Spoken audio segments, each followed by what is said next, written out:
Good afternoon students. आज हम इस वीडियो के माध्यम से पाठ 4 आर्य समाज के पहले 2 नियम पढ़ेंगे। तो बच्चों, सबसे पहले हमें ये पता होना चाहिए कि आर्य समाज के 10 नियम हैं। इनमें से आज केवल हम 2 नियमों के बारे में ही पढ़ेंगे। तो आर्य समाज के 10 नियम हैं। इनमें पहले 2 नियम ईश्वर के बारे में हैं। इन 2 नियमों में ईश्वर की महिमा और स्वरूप का वर्णन है। तो जो ये पहले 2 नियम हैं, इनमें जो ईश्वर की महिमा है और उसके स्वरूप का ही वर्णन किया गया है। और ये नियम क्या हैं? जो पहला नियम है, सब सत्या विद्या और जो पदार्थ विद्या से जाने जाते हैं उन सब का आदि मूल परमेश्वर है। तो पहला नियम क्या है कि जो भी इन नियमों से क्या पता चलता है कि जो भी इस संसार में जो भी सत्य विद्या हैं, जो भी पदार्थ हैं जो हमें सीख कर आते हैं, तो उन सब का आदि मूल क्या है? ईश्वर है, परमेश्वर है, प्रभु हैं। वो प्रभु ने ही बनाए हुए हैं, उनका आदि मूल परमेश्वर ही है। और दूसरा नियम है, ईश्वर सच्चिदानंद स्वरूप निराकार सर्वशक्तिमान न्यायकारी दयालु अजन्मा अनंत निर्विकार अनादि अनुपम सर्वाधार सर्वेश्वर सर्वव्यापक सर्वांतर्यामी अजर अमर अभय नित्या पवित्र और सृष्टि करता है, उसी की उपासना करने योग्य है।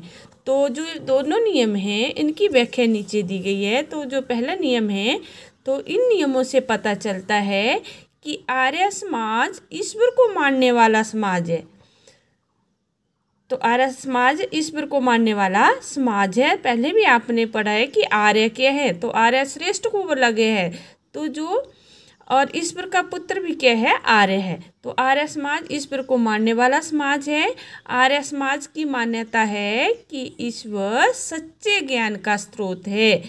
सृष्टि के आदि में उसने हमें वेद के रूप में सच्चा ज्ञान दिया है। तो पहले नियम की व्याख्या ये क्या है कि जो आर्य समाज है ईश्वर को मानने वाला समाज है और ईश्वर सच्चे ज्ञान का स्रोत है। सृष्टि मतलब संसार जब जो बना था, तो उसके आदि में उसने सबसे पहले क्या बनाया था? वेद को बनाया था और वेद के रूप में उसने हमें सच्चा ज्ञान दिया है। तो जो दूसरे नियम की व्याख्या है कि आर्य समाज ईश्वर को निराकार मानता है। आर्य निराकार मतलब जिसका कोई आकार ना हो। ईश्वर का स्वरूप, अब ईश्वर का स्वरूप कैसा है?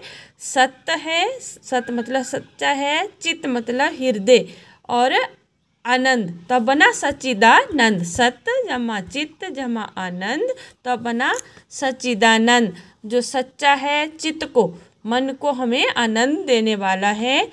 उसकी कोई आकार नहीं है। प्रभु को कोई शकल नहीं है, कोई आकार नहीं है, वह निराकार है। सत्य रज और तम ये तीनों गुण प्रकृति के हैं। तो ईश्वर इन तीनों गुणों से भी ऊपर है, गुणातीत है। उसमें बहुत से गुण हैं, उसमें सभी प्रकार की शक्तियाँ हैं। वह न्यायकारी और दयालु है। वह ना कभी पैदा हुआ है और ना ही कभी समाप्त होगा। अनुपम निर्विकार, जिसमें कोई परिवर्तन ना हो। अनंत, जिसका कोई अंत ना हो। अनादि, जिसका ना कोई आदि हो ना अंत हो। अनुपम होता है अनोखा, सब कुछ धारण करने वाला। सर्वेश्वर, सब का ईश्वर। सर्वव्यापक, हर जगह व्यापक है। सब सर्वांतर्यामी, तो सब कुछ जानने वाला है। अजर, जो कभी बूढ़ा ना हो। अमर, जो कभी मरता ना हो, जो कभी डरता ना हो। वो सदा से है और पवित्र है। वो सृष्टि की रचना करने वाला है। तो उसमें किसी प्रकार का क्या नहीं आता, परिवर्तन नहीं होता है। वो सदा से एक जैसा है, वो सबको सहारा देने वाला है और सबका स्वामी अर्थात मालिक है। वह सब जगह मौजूद है, सबके दिलों में रहता है। वह कभी बूढ़ा नहीं होता है, न कभी मरता है, उसे किसी का भय नहीं है। वह नित्य एक ही रूप में रहने वाला है, पवित्र है। इस सृष्टि को अर्थात सारी दुनिया को वही बनाता है। कौन बनाता है? ईश्वर बनाता है।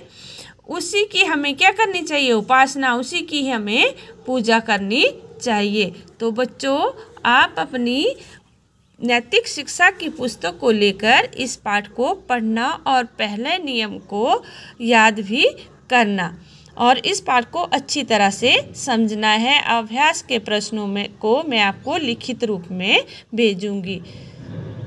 Thank you.